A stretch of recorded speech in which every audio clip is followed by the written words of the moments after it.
So guys, good day to us all po ulit.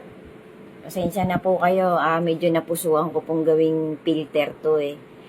Maraming salamat po sa inyong lahat na makakakita na dadaanan ng content ko na to.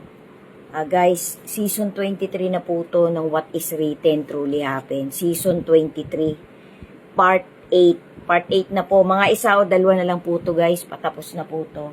Si God na po ang bahala sa inyong lahat na nakakakita at nagtatry magtapos ng content ko na ganito na sunod-sunod na may mga part. To God be the glory po ulit. Dinadalangin ko po sa ating Panginoon na sana po lahat ng mga taong nakakapagtapos at nakakakita ng content ko ingatan palagi ng ating Panginoon, sampu ng kanyang pamilya. Na sana po masundot ko ang puso ng sino man sa inyo na kahit papano po madagdagan pa po ang pagmamahal at pagtitiwala nyo sa ating dakilang Panginoon, sa ating Creator na talagang magbibigay ng salvation sa oras ng mga predicament situation na nakaabang sa mundong ito na kinatitirahan po natin, na kinalalagian pa ng bawat isa sa atin, na tayo naman pong lahat ay puzzle talaga tayong lahat kung ano ba talaga yung Great Tribulation. So para po sa akin, according po sa mga tapat at mga matutuwid na mga ngaral, pastor, pare, ng huling generation ng humanity, ang Great Tribulation po ay binigyan po ng ating Panginoong Hesus ng mga palatandaan. Ang climax po niya yun na po ang kinakaabangan ng lahat ng tao dito sa mundo globally. Inaabangan na po yung climax na yan. Nandun na po talaga tayo, tumatahak na po tayo sa ilang hakbang na po ang natahak ng Great Tribulation na yan. Malapit na po nating makita yung climax niyan. Kaya lagi ko rin pong isinasamo sa aking pangapanalangin sa ating Creator na sana po lahat tayo ay magkaroon talaga ng matibay na faith. Nakakapitan natin sa oras na makaharap natin yung tribulation na yan, yung pinaka-climax. Kasi dilat na po na katotohanan, palapit na talagang dumating yon. Hindi na po natin pwedeng sabihin na 5 taon mula ngayon, 10 taon mula ngayon, magiging napakaganda pa talaga ng takbo ng bawat sitwasyon ng lugar ng mundong ito. Marami na pong kakaibang nangyayari guys. Kaabang-abang po yung mga susunod pa, kaya maging steadfast po sana tayong lahat sa pananampalataya natin. Lalo pa po nating ingatan ang mga banal na salita ng ating Panginoon na makakapagpatibay na talagang tayo'y maniniwala sa Kanya, sasandal sa Kanya, mananalig sa Kanya, na talagang siya'y magbibigay ng salvation sa bawat isang tao na talagang umaasa sa Kanya, naghihintay sa Kanya. Amen. Sana po talaga guys makapaghatid ako sa bawat part ng content ko na ganito, na nakakakita at sumisilip sa profile ko ng kaunting motivation at life lesson na magbuboost pa po ng tiwala natin ng bawat isa sa atin na nagtitiwala sa Creator na kinikilala natin. Amen. So guys, ito nga pong context ng content ko na to na season 23 is all about dun po sa 3 tao na napaka-importante po ng ginampanan ng kanilang pagkamatay na nag-iwan din po ng malaking impact sa humanity. Actually, napanood ko po to sa isang dokumentary. Ang ganda po ng pagpapaliwanag niya. Tapos yung mga verses pong binigay niya, talagang binasa ko din po, nadaanan na din po yung iba ng mga mata ko nung matagal ng panahon pa po.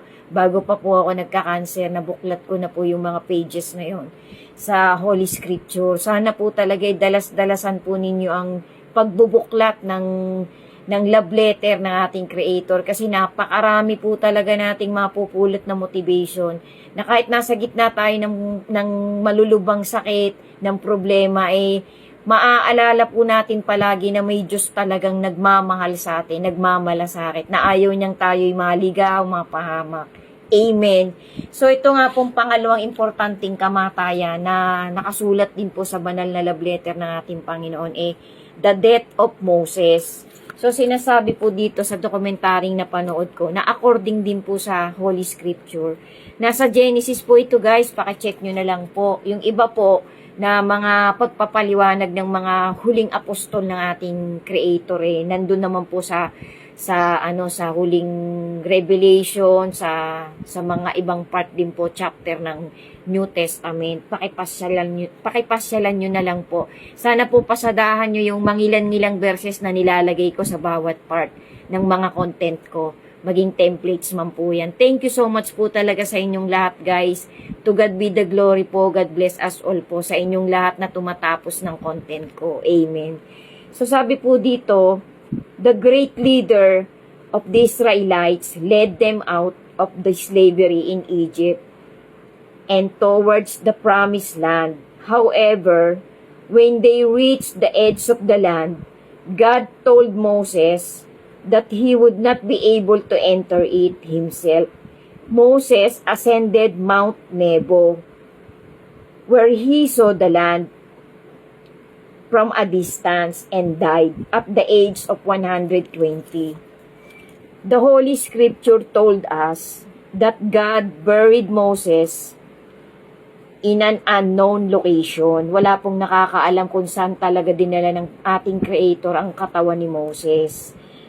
The reason for Moses' death was a consequence of his actions at the waters of Meribah. The Israelites were thirsty and complained to Moses and Aaron. God instructed Moses to spear to the rock to bring forth water. But in his frustration and anger, Moses struck the rock twice with his staff, and instead, although water did come out of the rock, God declared that Moses and Aaron would not bring people into the promised land because they did not trust in him and uphold his holiness in front of the people. So parang nagtampo po ang ating Creator kay Moses. Kasi nga po parang hindi po nakasunod ng 100% si Moses sa instruction na inuutos sa kanya ng ating Creator. So yun po yung naging consequence. Pinapunta po siya sa bundok. Parang hindi na po makakakontra si Moses nung pinapupunta na siya sa Mount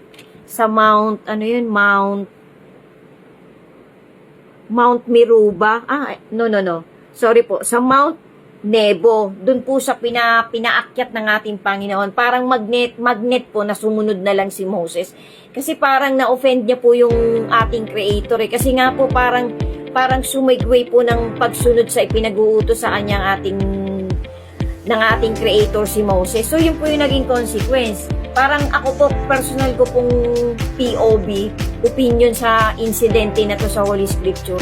Yung pagsuway po na yun ni Moses, kasi nagalit din po siya sa mga tao Kasi parang yung mga tao po nun, nantitigas din po ng ulo nila. Parang ang dami po nilang kinukomplain. Isamantalang iniligtas na nga po sila ni Moses. Si Moses po yung naging parang instrumento ng Panginoon para makaalis sila sa 400 plus years na po, 430 yata years po na ninuno sa ninuno, mga generation by generation, inalipin po yung mga Israelites ng Pharaoh, ng hari ng Ehipto. So para pong gustong manumbat ni Moses, kaya po din naging ganun yung action niya. Hindi niya po talaga sinunod ng 100% yung ipinag-uutos ng ating Creator. So yun po yung naging consequence. Parang kinuha na lang ng Panginoon yung buhay ni Moses, pero itinago po siya ng ating Creator na until now po, walang nakakaalam kung saan dinala ng ating Creator ang katawan ni Moses. So isa po yan sa isang miracle na nangyari na talagang generation by generation po. Ang pumalit po sa kanya si Aaron. Parang nag-iwan po ng impact, ng malaking question mark at saka ng lesson, ng motivation sa generation by generation na talagang kapag sumuway po tayo sa talagang instruction sa atin ng ating Creator, may mangyayari po talaga. Sundan nyo pa po guys, isa po yan sa napaka-importanting pangyayari sa banal na kasulatan ng ating Creator na talagang nagkaroon po ng impact. Sundan nyo pa po guys, thank you so much po sa lahat ng magtatapos ng kontento na to. Isa na lang po, God bless us all po, and always remember, faith is powerful. Amen. Sundan nyo pa po, thank you po for watching. Amen.